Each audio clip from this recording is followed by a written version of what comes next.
SubemShow. Welcome to episode 3, guys, of the SubemShow. As you know from our puffy eyes last night or last morning or this morning, we were watching UFC 273, the people's main event, which was Khamzat versus Gilbert Burns. So, what did you think, nephew? I think first and foremost, leading up to the week, Khamzat kept talking about his size and how small and weak Burns is. And I think to a degree we all felt like that as well. I myself kind of bought into that hype as well. And then when the fight actually started off, in a nutshell, obviously we'll walk through it step by step for every round. But I mean, he got dropped by a guy half his size twice. Was it twice? Or was it once? Twice. Twice. He was getting stung. You can tell the power from Burns' side was making Khamzat uncomfortable. And the speed was definitely making him uncomfortable. Yeah. And this guy's talking about becoming a 3-weight champion, but you're struggling with the former 155er. Yeah. Okay. All right. This is my point of view. Okay. Khamzat fought. Okay. So on the build-up of it, he was proper, you say, cocky or super confident in his abilities. Why wouldn't you be? You walked through three nobodies. Well, they're not nobodies, but you walk through people that he's supposed to walk through. They weren't ranked apart from Jay Ling. Jay Ling was. Yeah, he's all right. He's actually which is that name. So, okay. First of all, let's address the knockdowns and the significant strikes. Go from round 1 to 3. Go from round 1 to 3. Break it down for everyone. Okay, so I mean, I can't remember what strikes were landed on the first round, second round, and blah blah blah. But I can tell you that the total strikes landed.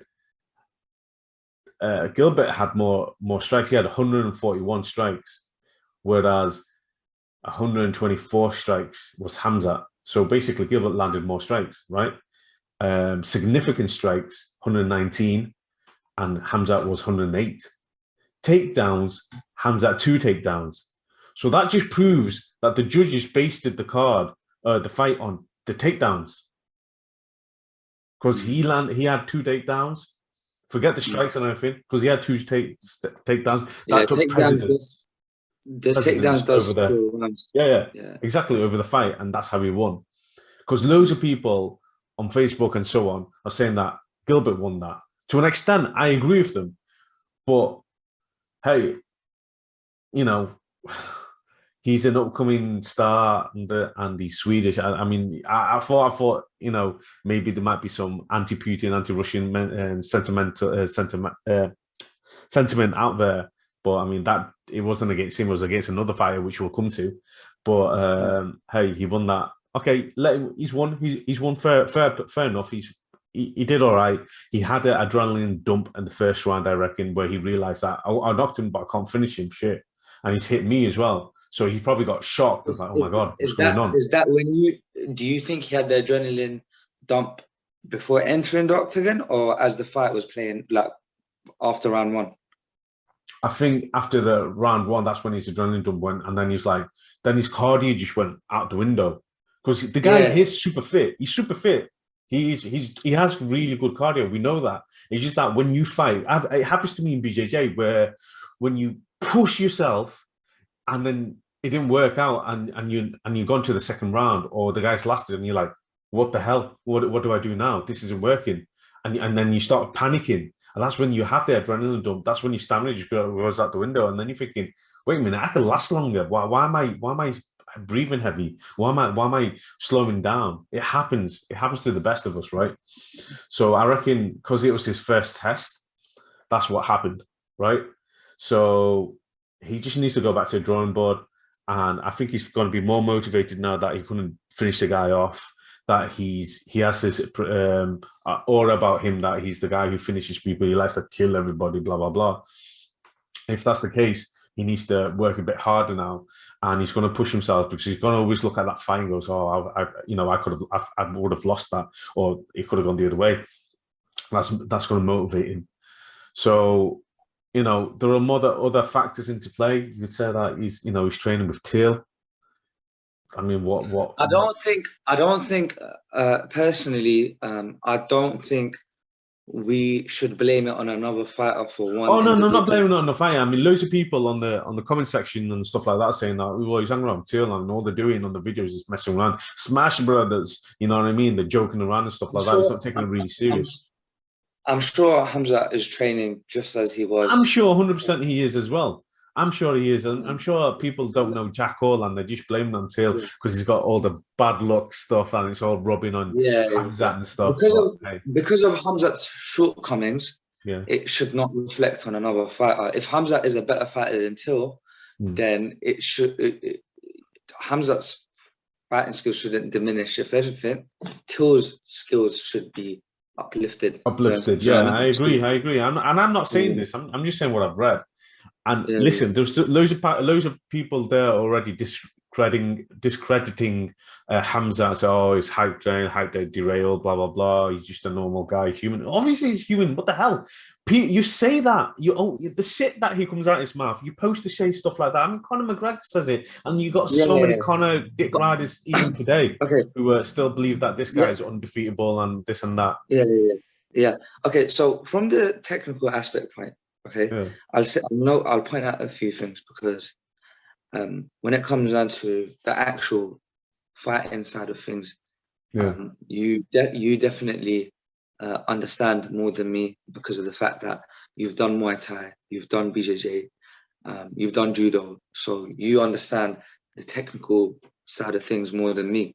So the things I've noticed, if you have a different opinion, do point it out. So what is the one thing that the whole world has been giving credit to Khamzat? His strength more than any other fighter in the world. What is the one thing that everyone talks about? Oh, how he just carries people and finishes them in the first round. He's power, really, more than anything. His strength and power. The one thing that the entire world talks about of Khamzat is his cardio. Yeah. Everyone talks about that this guy trains. As in so far what we've heard in the recent time. Oh, you mean when all the fighters are talking about him? Is that what you mean? Yeah. Oh, right. He doesn't get tired. He doesn't get tired, etc., etc., etc. In the second round, he started huffing and puffing. He looked quite tired to me. He didn't look as tired as Burns. Lucky for Khamzat, because if Burns just had 10% more, I believe potentially could have maybe not got a flat KO, but I feel like he could have got a TKO. It looked like it was going towards that route, in my opinion, anyways. I could be wrong. I get what you mean. Yeah, I could see that happening. Which was very shocking to me that Khamzat started gassing out on striking as well. This isn't even wrestling exchanges now. What you said was we have to take that into a factor that he's on the big stage. He's in the big boy league now. He's fighting the number 2 in the world. The adrenaline dump might have got to him. Yeah. And these things happen. And maybe the pressure did get to him. He can bang the table in the press conference all he wants. He can scream and shout about how he's going to smash everyone. But you and I, we could see different. We've seen different in that fight. One thing, in terms of the technical side of things, to me, he looked very flat-footed. He didn't have good footwork. Almost zero head movement. Yeah. And bobbing and weaving, he didn't have none of that. And Burns was able to land those counter hooks, them check hooks every time Khamzat came storming in to close the distance. So in terms of Khamzat's striking IQ, it looked Average. a little bit less than the top elite fighter. Like, You're in 100% my right. opinion, You didn't. There's no good foot movement for him. I know. and he looks head stiff movement. as well. Sorry, let me point that out as well. You know how AJ is, like, you know, the kind of way he throws his punches. He looked Stiff. very stiff as well. Yeah. Yeah. Sorry, that's Yeah, another I thing get you. It could be that. Yeah. Listen, not everyone can tell what's happening in the heart and the chest, right? He knows that there's a big fight for him. He needs to win this if he wants to win the belt. He knows he needs to, if he needs to elevate to here, he needs to, do well. All of it comes in. Everybody has nerves, my boxing coach told me there's only 4 moves in boxing. You know what they are? Uppercut, hook, jab, blah, blah, blah, right? There's only 4 moves. The rest is all footwork. If your footwork is crap, you're going to get smashed. His footwork was rubbish. He was getting touched. His head movement, his footwork, everything was crap. I was like, what's he doing? He's going straight. He had that confidence, that self-belief that I'm going to knock this guy out. Yeah, you knocked him down. You didn't knock him out. Yeah. But, I mean, he didn't follow his game plan. Like he was saying in the post-conference, he didn't follow his coach. His coach was telling him to take it easy, jab away, feel him out, blah, blah, blah. He didn't follow that. He goes, I want to knock him out because I said I'm going to knock him out. Well, mate, you're humbled now. Don't say shit like that. Anyway, Gilbert was a beast, man. He's an absolute beast. He's an absolute beast because, like someone with power discrepancy of Khamzat's with his right hand, and all the hype that's coming behind him, and other fighters that keep talking about how they've seen Khamzat do X, Y, Z in during training sessions. These things does mentally affect the opposition. But with Gilbert, every time Khamzat was touching him or stinging him, Gilbert's throwing it back. He's giving the heat back. He fought fearlessly. And I've realized many times in history that when you're fighting the bigger and stronger man, there's only one way to overcome that. You have to fight fearlessly. Just like how Poirier did to Conor in the second and third fight. You have to fight fearlessly. Just like how Gaethje did to Tony Ferguson. He fought fearlessly. You can't fold. You cannot be scared when you're fighting the opposition. And if our good friend Wonderboy from years ago, when he fought Woodley in the first fight, he was very tentative. He was scared. Like you could tell he was showing too much respect to Woodley's right hand. And then what happened? He was even losing some of the exchanges on the feet, which should not happen by a caliber of Wonderboy's striking ability compared to Woodley's striking ability. And I'm sure you can understand that because Wonderboy made the same mistake with Darren Till. He was showing too much respect to Darren Till's right hand. Whereas Masvidal, on the other hand, he didn't give a fuck. He showed no respect. Language. Masvidal was going forward. After he got touched, he didn't care. He carried on. He was going forward. He was saying, that's fine. You show your power. I'm going to show you my power as well. And that's what Gilbert did in this fight. Do you understand? Hands down. You're 100% there, bro. So all I'm going to say, Gilbert proved a lot of people wrong. He's not a walkthrough. He's not a gatekeeper or anything like that. He's just an unlucky person with the first fight against Usman. Maybe Gilbert, in my opinion, had an adrenaline dump himself in the first fight against Usman. He did well in the first round, but he just he gassed out. If he didn't gas out, he would have done well against Usman himself. Usman didn't take him down. Usman was scared to take him down because he knows this is a legit 4 times world champion in BJJ. Yeah. And you can tell Burns himself had the adrenaline dump because of his movements, meaning he had that nervous energy. But for some reason, he was super composed with the fight with Khamzat. He did not look nervous one bit.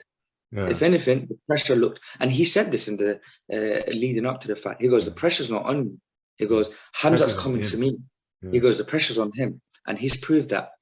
So all respect to Burns. I always liked him. I liked him before the Kamaru fight. Oh, he's a superhuman being. Nice being. And as humble as he is, I like his fighting style as well. I love the hooks.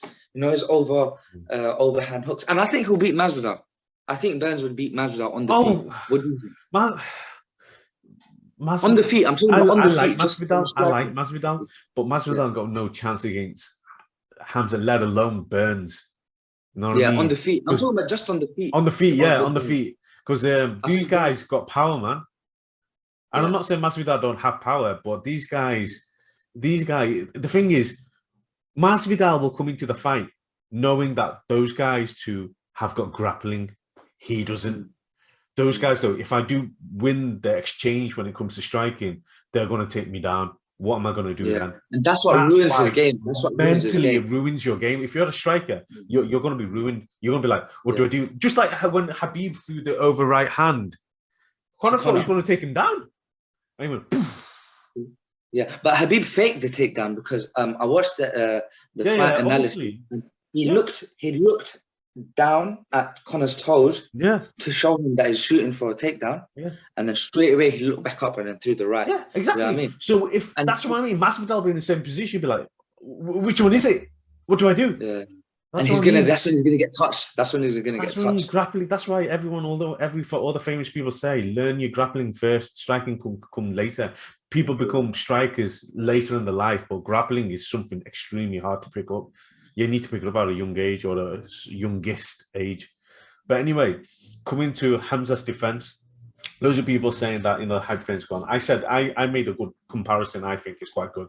I want to see what you think of it. I said, remember when Khabib fought Michael Johnson and Michael Johnson hit him and he wobbled? I said, remember when Khabib fought Al Lequenta and he apparently gassed, and he goes, oh, when Khabib fights a cardio guy, he's not going to be able to last. But guess what, though? Khabib proved you all wrong. It just is. It's just a setting on the system. It's just a setting on the fight that time. It is what it is. But Khamzat will just take that and he'll do this. He'll do what Khabib did and just play on it, train, and get better. So don't let that fool your mind. Don't count him out because it's rubbish. Khamzat is 27. He'll be 28 in May. Okay. Yes. No, he's younger than that, isn't he? He's going to be 28 in May the 1st. And I found out as well that he got into MMA in 2016. 4 years ago. So 6 years ago, 2016. Yeah. 6 years ago, yeah.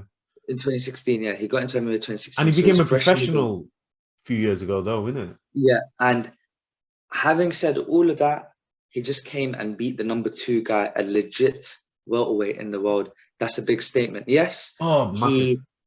He didn't run through him like the way he told us he would, and like the way his camp said they would. Yeah, but that's selling the fight.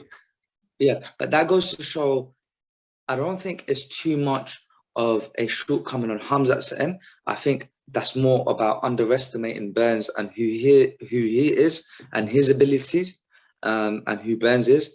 And this is good for Khamzat's career because for a couple of reasons. One is he showed the world that he's fought a legit guy and he's beaten a legit guy, a legit number 2 in the world. Because after yesterday's fight, could have gone either way. Sorry? It could have gone either way. Yeah, it's gone either way. But I'm saying that I believe after yesterday's fight, Burns legitly is the guy after Kobe and Khamzat. He legitly is right underneath them. That's one.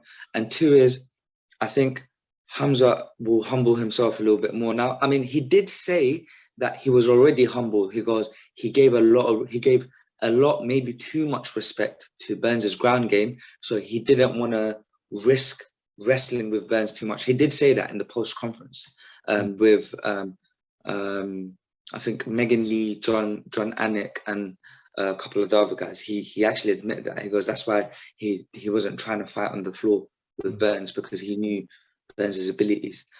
Having said that, I think he is going to work and make adjustments on a few things going forward. Because if he's 28 years of age and he beat Burns, even though it was by a slight margin. I believe Khamzat took round 1 and 3, but all very close competitive rounds, by the way. Please, that's a disclaimer, yeah? Competitive rounds. But if he's beaten Burns, even by a slight margin, that is a big thing for me itself, for him to do it at a young age when he's 30, 31, 32, because Habib just about got past Gleason Tebow.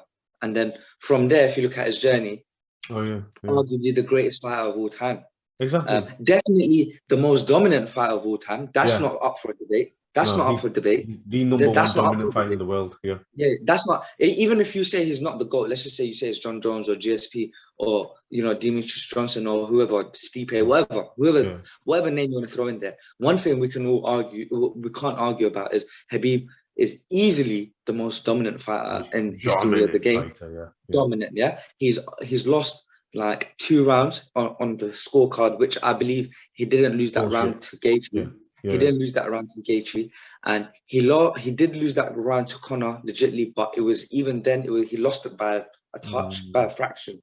So if Habib can do that after having such a close battle with Gleason Tebow, then Khamzat can definitely go on a run after this event. Spot on. Yes. Having said that, it was a good thing that it was a blessing in disguise that he fought the likes of Burns, because there was a time, we all remember, well, not once, twice, he was going to fight Leon Edwards. And I know for a fact that, especially after Masvidal slapped up Leon Edwards backstage, Khamzat had a chip on his shoulder that he wants to go and finish this guy. And if he wanted to go on a striking battle with Leon Edwards, in my opinion, that doesn't end well for Khamzat, especially after today's performance with Burns. For me, Leon Edwards is the best striker in the division, minus the fact that Leon Edwards doesn't have power in his hands like the way Burns does, like the way Masvidal does. But in terms of technical striking ability, I think Burns is the man in the 170 division. Just putting a bit onto that. I lost the train of thought now. I was going to say, now all the fighters who were scared to fight Khamzat, if there were any, I'm sure there were, and there was who were kind of avoiding him just to see what he does, right? After this fight, they're going to be like, yeah, if he doesn't wrestle me, I've got a chance to beat him because my striking is better than his. So like the likes of Leon and so on. So even Usman's going to be like, yeah, I can take him. Yeah, I can take him. Yeah. So there's going to be many fighters now. Even Colby's going to be like, yeah, I'll take him because I've got better cardio than him. I've got a better chin, blah, blah, blah. What did you think on, there's another important factor which a lot of the casual fans won't look into. So Khamzat got 2 takedowns on Burns. I can't recall. I think one of the takedowns was like he might have dropped Burns and then took like snatched his leg, which I don't really look at as a proper wrestling takedown. But I think the first takedown when he got on Burns, Burns obviously was fighting it. He was locking Khamzat's left leg out, and he used the cage and he got back up. What's your opinion on that? The fact that Burns got back up and he took Khamzat down himself. Now, if you consider that going into a Colby or Kamaru fight, well, what did you take from that? Yeah, I mean, when I saw that, I mean, he was very quick, so I can't really say it was anything substantial. You know what I mean? Okay. Not much to go from it, basically. It just, I mean, he was already tired. Khamzat was already tired, so that stuff like that will happen. And if the buzzer didn't go, other stuff would have happened that we didn't see. Do you see what I'm saying? So I don't think much of it, because I'm thinking that it's just it was near the last few seconds of the round, and they're both tired. And I mean, I'll be brutally honest, I don't think much of it. I don't think anything's going to happen. I think this time round, whoever he does fight, he's going to be more like wrestling conscious, base, yeah, and especially the guy that he's going to fight isn't going to be a 4 times Brazilian Jiu-Jitsu champion, is he? So who is he going to fight next? Kobe just a wrestling, or he's going to say my wrestling's better than yours and I'll wrestle you? You know what I mean? Or he's going to fight like Belal or Luke or something, one of the winner of those two or something next. You know what I mean? Yeah. So If the I mean, Kobe Luke's fight got a doesn't decent go, BJJ, but he's more of a striker than a BJJ guy. who is? Vincent Luque. He's more of a striker than BJ. Luke is BJJ is legit, you know. Oh yeah, he's fantastic friends with Gilbert, so I won't be surprised. Yeah. But I mean, he comes across as more of a striker than a BJJ enthusiast Which when it comes to Hamzat fighting. might try capitalize on that. Hamzat might try capitalize on that and wrestle. Yeah, so Khamzat will probably capitalize on that. So, but then I mean, if Belal wins that, which I do want him to win that, but I don't see it happening. I don't see it happening. It'd be like a Colby. It'd be like a Volkanovski zombie fight. Anyway, no offense to Bilal, I love you, bro, but I just don't see it happening. You've lost already. You're probably going to lose again. Yeah. So, I mean, we can come to an end now. Khamzat just needs to go get motivated based off this fight, and it'd be good if he could take his camp to Khabib and then focus on wrestling, fighting. I think maybe go to yeah. I think see this is the thing, you know, Hamzat's wrestling, is still a big question mark, as we haven't seen him wrestle with the likes of Colby and Kamaru. So if he was to, if Khamzat feels like there is room for improvement in his wrestling, then he needs to go to Habib and them boys, because Khamzat, one thing I will say is he's not a sambo fighter, okay? And he fought this one individual in Brave FC who was a Dagestani fighter, and guess what? I know who you're on about.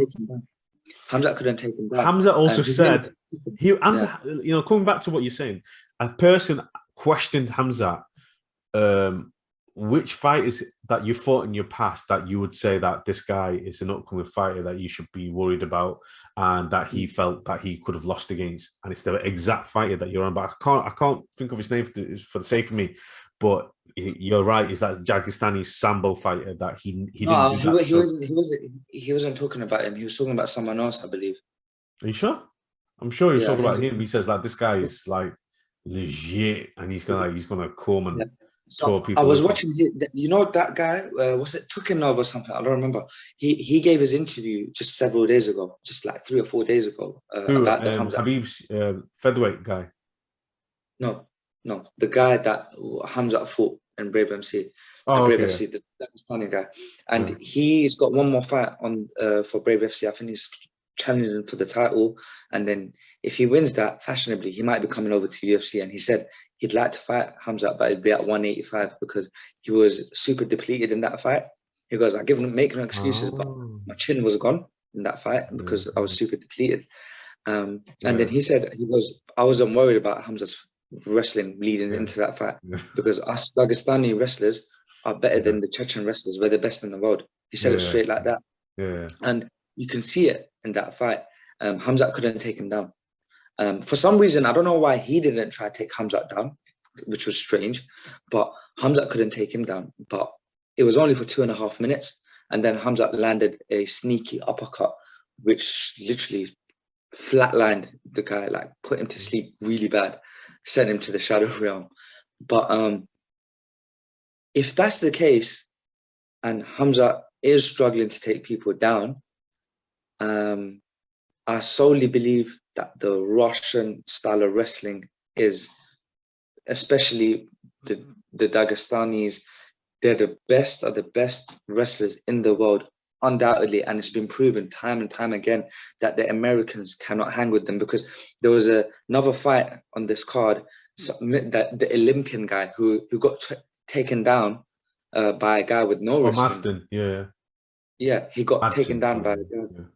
Manson got taken down by Mitchell, I think, or what? Mitchell, or something.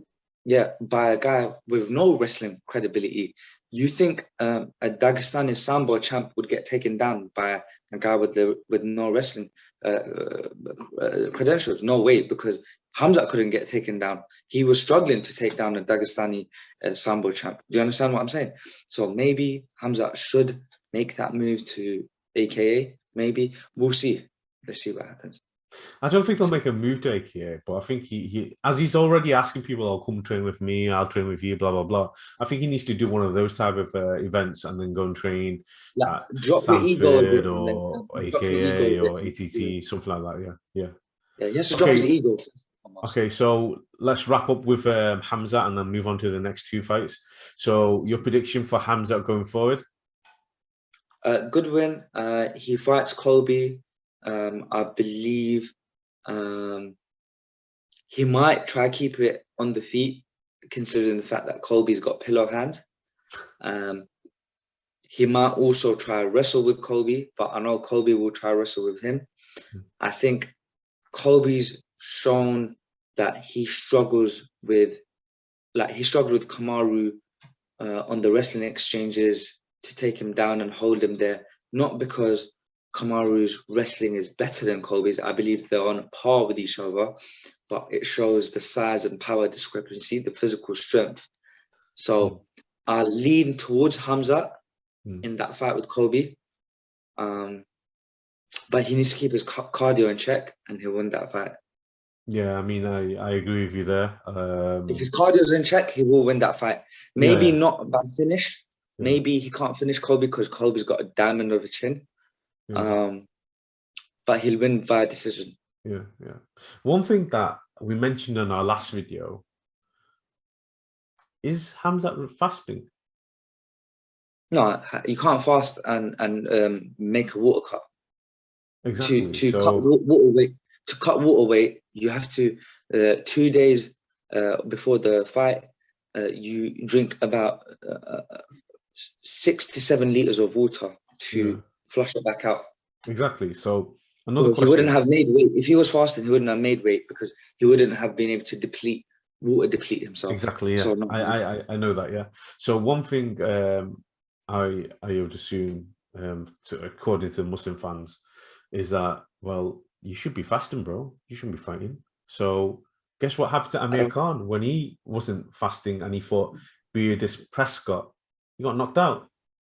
Yeah. So there's not. I don't think there's any Muslim fighter in history that's fasted. Exactly. You should be fasting. You should be fighting. And I don't. And you know, in the eyes of God, nothing comes first other than Ibadah. So Benzema fasted and he scored a hat trick yesterday. Yeah, I mean, well, then again, that's different though. You know, he probably played football during. What time did you play the game? I can't remember. What time was the game? So the iftar was like 12 or 13 minutes before kickoff. So he broke. And jumped. Come on, man! He had some energy then, didn't he? Yeah, probably filled himself up with dates, innit? Yeah, and dates give you good energy, man. Dates give you good energy. But it's not the same. Boxing and it's not the same. No, I mean, you're putting your life in the line. Whereas Benzema is like right over there. Or if the ball's over there, he's resting. You know what I mean? Yeah.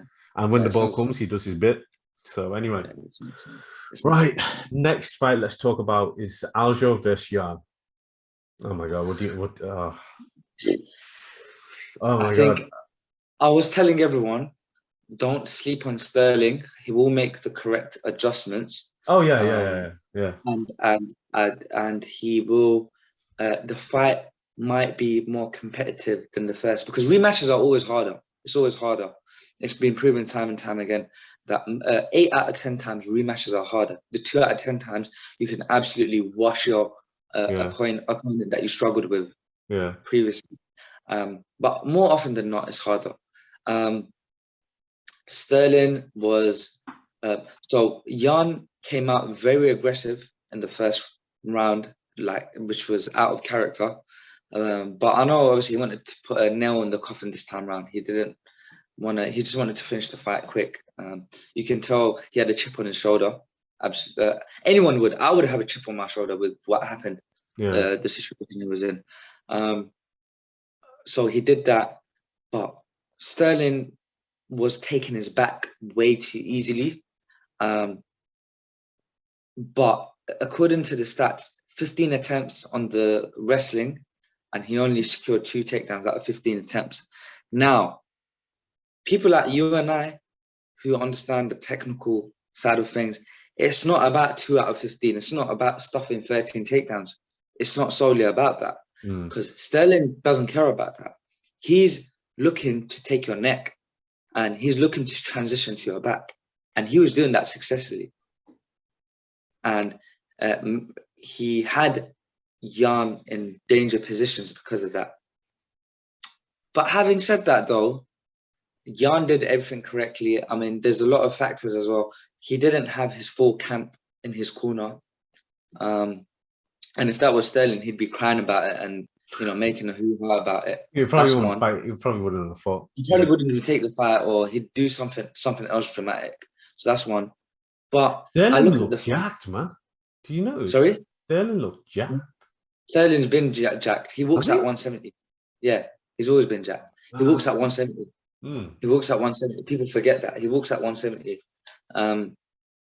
So he cuts a lot of weight. He's basically like the Paulo Costa of 135. But having said that, though, Sterling, being the cold-blooded killer he is, being the patient guy he is, being the Lomachenko of the division, being able to adjust, he did. I remember messaging you on the 3rd round saying that, but I think we were both stressed at that point because we were all Jan fans. And I messaged you saying that this is when Jan comes to life. And he did. He came, he bounced back, and he for sure won round. He basically ran 3 out of 5, and he won round 1, 4, 5, 4 and 5, 1, 4 and 5, 2 and 3 on that, hands down with Sterling. We give him that. That's fine, no problem. But 1, 4 and 5, like 5, again, like Sterling couldn't do nothing. Again, the reason why they gave Sterling the belt, and I said this about Khamzat's one, is because he got the takedowns. But if you look at the record now, Jan threw the most strikes. Jan did the most damage. No, it was, yeah, but it was 2 and 2. One judge did. It is 2 and 2, but I think a judge must have given the second or the 3rd round like a 10-8. I really don't get this scoring system.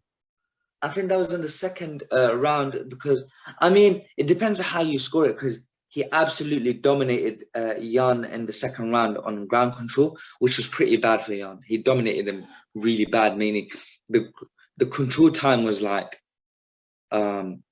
something ridiculous, like 3.5 minutes. And I think many times in history, like grapplers have done that to other fighters where judges gave them 10-8. Like I know Habib did that to Poirier. Yeah. In one of the rounds. I know GSP did that to Nick Diaz in one of the rounds. And because of that, these guys were awarded 10-8 rounds. In terms of, do I agree with it? Do I not? I don't agree with it on the fact that there wasn't as many legit submission attempts from Sterling in round 2. There was overall throughout the fight, but you know, like if you controlled a guy on the ground, keep attempting a submission.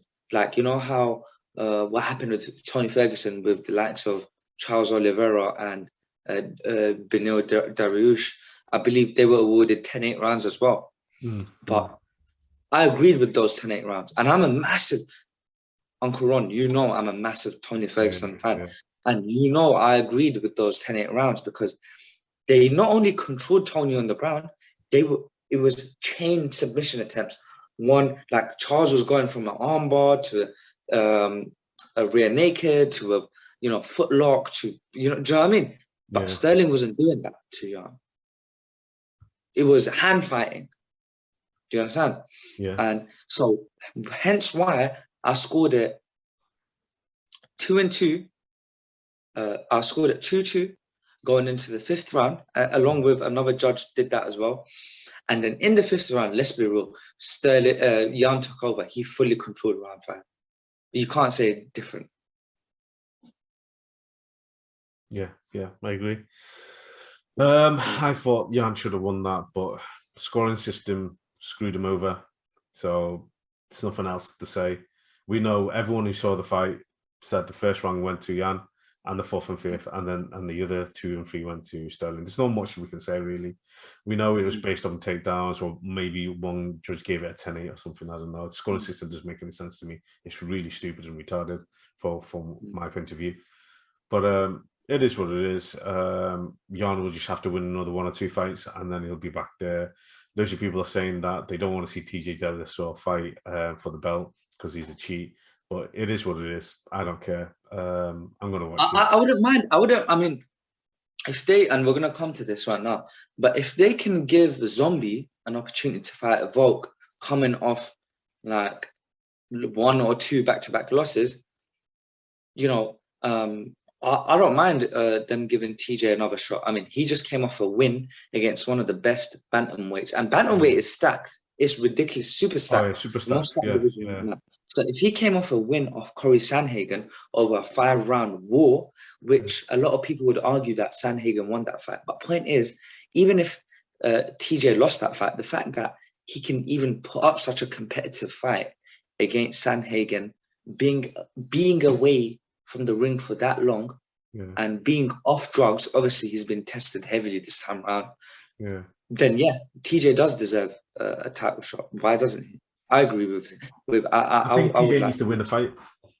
I think TJ needs to fight one guy. No, but you're forgetting that Sandhagen fight was for the number 1 title shot fight, and then he got injured. That's when they took that fight. They gave Sandhagen that fight with Jan for the number 1 contender fight.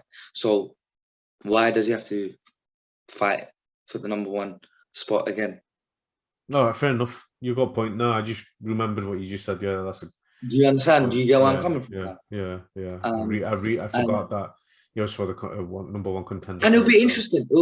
It'll be interesting. It will be a wrestler versus a BJJ guy, you know, and they both can strike. So they both. No, they're both wrestlers. Sterling's a wrestler. But TJ's not really a BJJ guy like that. No. Sterling can wrestle, but Sterling's he's more stronger on the BJJ side, because we've seen that against Jan. He couldn't really take Jan down like that, but he did take him down, but not like that. Do you know what I mean? But I believe TJ. Jan's got a good wrestling. Yeah, but I believe TJ would take down Jan more times than Sterling did in the 2 fights. Could be, yeah. Cool. But so Jan get back. That's my opinion. But yeah. Right, let's move to the last bit. And it's probably going to be quick now, and then we can finish up, because I know loads of people say, well, you're not talking about any other fights. We're just going to talk about the top 3. And we'll mention the other guys in our next episode. But in the next we'll episode, definitely mention them in the next episode or so. But last fight, Volkanovski versus Zombie. It went. I remember. He was going to lose. I remember. I think we spoke about that in our previous episode. Yeah. I mentioned that Volk can win that fight in any way he wants, on the feet, on the ground, in the wrestling, TKO, KO, decision, and not only he did that, Volk looked like he was at his peak in that fight. Looked like a world beater. Yeah. Sorry? Looked like world beater. Yeah, like, did you see his speed? It was ridiculous. Fast. It was so fast. It's like super fast. Super fast. Like, he was super fast, super quick, super powerful. And you know what was very impressive?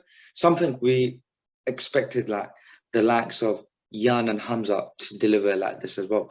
He was going at 100% the entire time, and he didn't even gas out. I watched the post conference. He didn't even break a sweat. He's not even huffing and puffing. I'm talking about Volk. Yeah. Like, to do that at that pace, at that pressure, without gassing out, super impressive. Super impressive. I think Max did win that second fight, and I think majority of the fight fan world would agree with me. Having said that, after this performance, I think the third fight will be very, very interesting. But I am still waiting on the return of Zabit, because I don't know how that fight goes between Zabit and Volk. I legit don't know how that fight goes. Zabit is a dark horse, and we need him back. I don't know when he's going to come back, because he's been out for. No, because do you know why I don't know where that fight goes? Because Volk has proven that his stand-up is second to none as well, and obviously Zabit's, like, his stand-up is like a Hollywood action scene, you know. Yeah.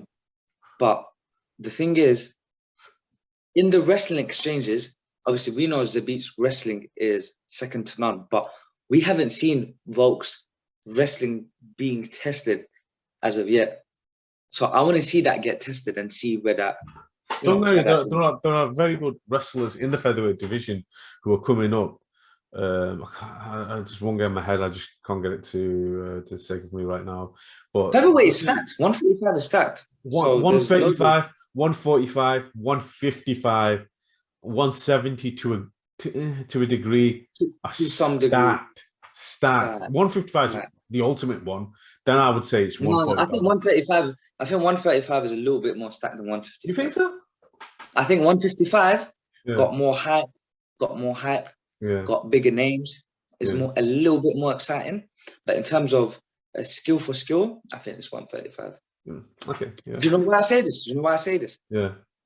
In 135, there's not one man you can point out that you're gonna say, all right, this guy is gonna go on to be the GOAT, and he's gonna dominate the division for the next 5 to 6 years.